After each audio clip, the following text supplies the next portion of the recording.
మీరు చూడడానికి సన్నంగా ఉన్నా మీకు ఒబెసిటీ సమస్య ఉండవచ్చు.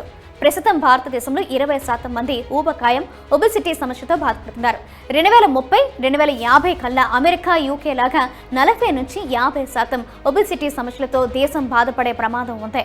ఇదే జరిగితే దేశంలో ప్రొడక్టివ్ పాపులేషన్ తగ్గిపోతుంది.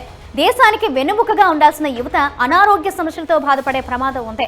బయట షాపుల్లో కొనుక్కొని తినే చిప్స్ లాంటి జంక్ ఫుడ్స్, ప్యాకెట్ ఫుడ్స్ మీద సాల్ట్, షుగర్, ఫ్యాట్స్ ఇండికేషన్ ముద్రించాలనేది ప్రభుత్వం అబ్జర్వేషన్లో ఉంది. ఏకంగా ప్రధాని మోదీనే భారతదేశంలో ఫ్యాట్ అధికంగా వినియోగంలో ఉంది, మీరు తీసుకునే ఫ్యాట్లో 10% తగ్గించండి అని సూచన చేశారు. TV9తో national institute of nutrition senior scientist Subbarao మాట్లాడారు. ఈ అడ్వైజరీ అనేది గవర్నమెంట్ ఆఫ్ ఇండియా తీసుకుని వచ్చింది. అంటే ప్రధానమంత్రి మోడీ గారు కూడా ఫ్యాట్ మనం అధికంగా కన్జ్యూమ్ చేస్తున్నాం, 10% మనం వాడే ఫ్యాట్ని తగ్గించండి అన్నారు ఒక పక్కన.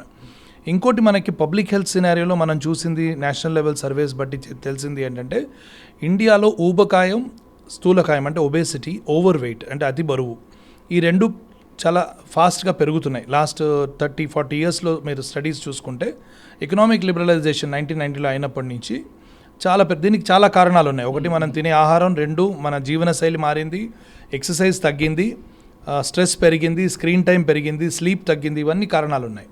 సో వీటిలో మాడిఫైబుల్ కారణాలు ఏమిటి? మనం తినే ఆహారాన్ని మాడిఫై చేసుకోవచ్చు, మనం చేసే ఎక్సర్సైజ్ని మాడిఫై చేసుకోవచ్చు. దేశవ్యాప్తంగా జరిగిన రీసెర్చ్లో ఒబెసిటీ, ఊబకాయం చాలా ఫాస్ట్గా పెరుగుతున్నట్లు అధ్యయనాలు తేల్చాయి.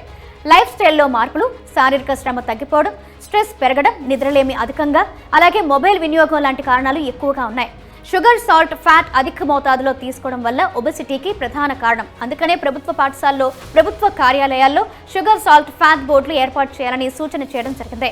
National institute of nutrition guide lines ప్రకారం ప్రతిరోజు 5 టీ స్పూన్లు అంటే 25 గ్రాముల షుగర్ తీసుకోవచ్చు. షుగర్ ఎక్కువ తినడం, ఫ్యాట్ ఎక్కువ తినడం అనేవి వన్ ఆఫ్ ద కారణాలు ఫర్ పెరుగుతున్న ఓవర్ వెయిట్ ఒబేసిటీ. సో వీటిని కాస్త అదుపులో ఉంచుకోవడానికి మీరు స్కూల్స్లో కానీ దాంట్లో ఇప్పుడు CBSE మొట్టమొదటిగా ఇది షుగర్ బోర్డ్స్ని ఇంట్రడ్యూస్ చేయాలి అని ఒక డైరెక్టివ్ ఇచ్చింది. అన్ని స్కూల్స్లోనూ ఇంట్రడ్యూస్ చేసి జూలై 15 లోపల పిల్లలకి అవేర్నెస్ ప్రోగ్రామ్స్ క్రియేట్ చేసి షుగర్ బోర్డ్స్ పెట్టండి అంది. ఈ షుగర్ బోర్డ్స్ అంతరార్థం ఏంటంటే మనం నిత్యం తినే ఆహారంలో ప్రాసెస్డ్ కావచ్చు, అన్ప్రాసెస్డ్ కావచ్చు, ఇంట్లో చేసిన కావచ్చు, రెస్టారెంట్లో తినే కావచ్చు, ఏ ఫుడ్స్లో మనకు తెలియకుండా షుగర్ మనం తినేస్తున్నాం, అది ఎంత ఉంది. ఇప్పుడు NIN డైటరీ గైడ్లైన్స్ ప్రకారం షుగర్ మీకు రోజుకి 25 గ్రాముల వరకు తీసుకోవచ్చు. షుగర్ తీసుకోవాలని ఏం లేదు, షుగర్ లేకుండా ఉంటే ఇంకా మంచిది. తీసుకోవాలి అనుకుంటే 25 గ్రాములు మించకుండా తీసుకోవాలి, అంటే 5 టీ స్పూన్లు. స్కూల్స్లో, గవర్నమెంట్ ఆఫీస్లో ప్రజెంట్ చేయాల్సిన బోర్డ్ అని అడ్వైజ్ ఇచ్చింది కదా, బోర్డ్స్నే మినిస్ట్రీ ఆఫ్ హెల్త్ గవర్నమెంట్ ఆఫీసెస్లో కూడా పెట్టాలని మోడల్గా ఇచ్చింది.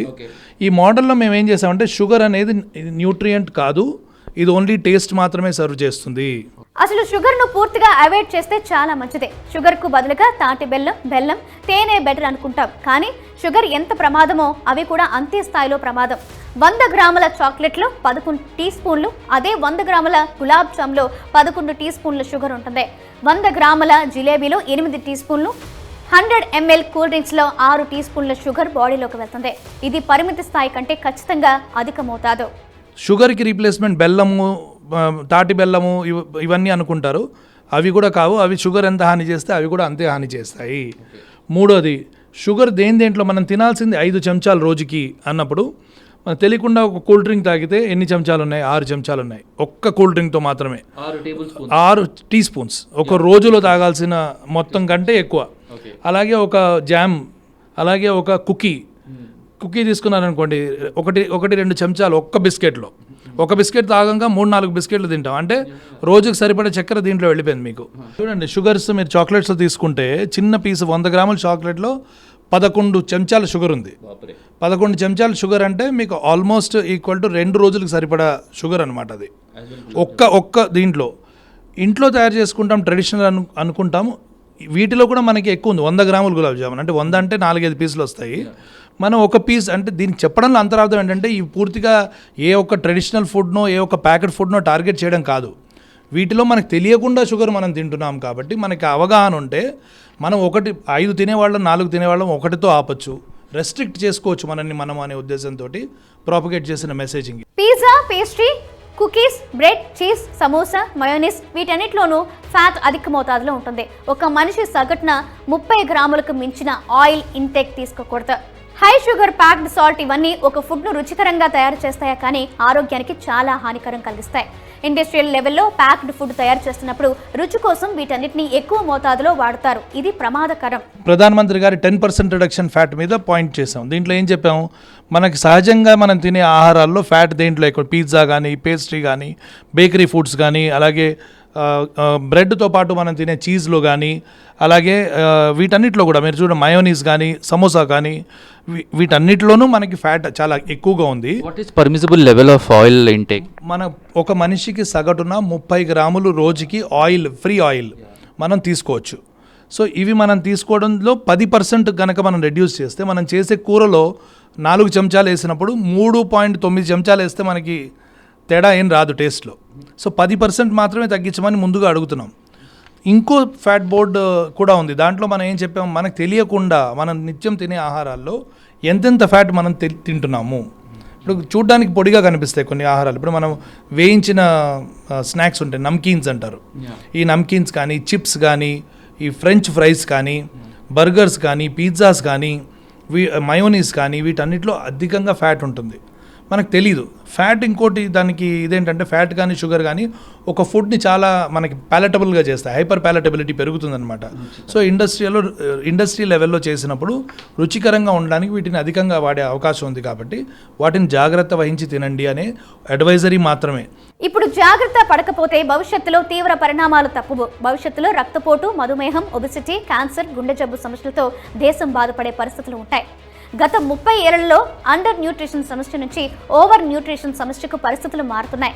ఒబెసిటీ సమస్యలతో వ్యక్తిగత అభివృద్ధితో పాటు దేశ అభివృద్ధి కూడా కుంటుపడే ప్రమాదం ఉంది. చాలా కాన్సిక్వెన్సెస్ ఉంటాయి. ఎస్పెషల్లీ ఏంటంటే, ఈ ఓవర్ వెయిట్ ఒబెసిటీ వల్ల కేవలం స్థూలకాయం పెరిగి మనము చూడడానికి కాస్మెటిక్లీ బాగుండకపోవడం ఒకటే కాదు. రెండోది ఏంటంటే, దానివల్ల నాన్ కమ్యూనికబుల్ డిసీజెస్, రక్తపోటు కానీ, మధుమేహం కానీ, గుండె జబ్బులు కానీ, క్యాన్సర్స్ కానీ, ఇవన్నీ చాలా అధికంగా ఉన్నాయి. సో మనకి లాస్ట్ 30 ఇయర్స్లో మనం చూసిన ట్రాన్సిషన్ ఏంటంటే, మనకి అండర్ న్యూట్రిషన్ రిలేటెడ్ ప్రాబ్లమ్స్ ఉంటూనే ఈ అధిక బరువు ప్రాబ్లమ్స్ కూడా పెరుగుతున్నాయి.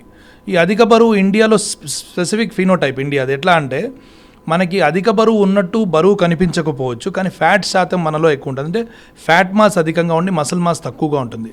ఇండియన్స్ అందుకే థిన్ ఫ్యాట్ ఇండియన్స్ అంటారు. అంటే BMI లెక్కల ప్రకారం మనం నార్మల్గానే ఉండొచ్చు, కానీ మనకి మసిల్ మాస్ తక్కువ, ఫ్యాట్ మాస్ ఎక్కువ ఉండడం. అది దానికి కారణాలు మళ్ళీ ఆహారపు అలవాట్లు, జీవన శైలి ఇవన్నీ ఉన్నాయి. కాబట్టి గవర్నమెంట్ ఇప్పుడు వీటి మీద ఇప్పుడు కనుక దృష్టి సారించకపోతే రాబోయే 2030, 2050కి US, అమెరికాలో, UKలో జరిగినట్టు ఇప్పటికే మనకి 20% దాదాపు అధిక బరువు తర్వాత ఊబకాయం ఉన్నవాళ్ళు ఉన్నారు.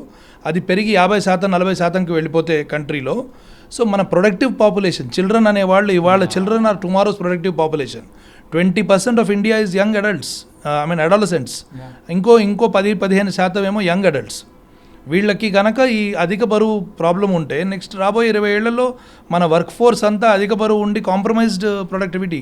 రెండోది వాళ్ళంతకు వాళ్ళ హెల్త్ మీద ఎక్కువ ఎక్స్పెండిచర్, గవర్నమెంట్కి ఎక్స్పెండిచర్, ఇండివిజువల్స్కి ఎక్స్పెండిచర్. ఒక ఫ్యామిలీలో 4 గుండె జబ్బులు వచ్చాయో లేకపోతే ఇంకో జబ్బులు వచ్చాయంటే వీటన్నిటికీ ఫ్యామిలీకి ఎక్స్పెండిచర్, గవర్నమెంట్కి ఎక్స్పెండిచర్, హెల్త్ ఇన్ఫ్రాస్ట్రక్చర్ మీద అంత బరువు.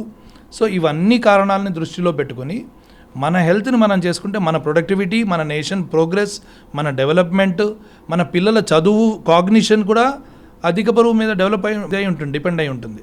సో వీటన్నిటికీ దృష్టిలో పెట్టుకోవాలని గవర్నమెంట్ ఈ సూచనలు మాత్రం ఇస్తుంది. ఇవి నాట్ డైరెక్టివ్స్, కానీ ఈ సూచనలు మన అందరూ అర్థం చేసుకుని if we reduce this and increase and enhance our life style skills, we will be very good.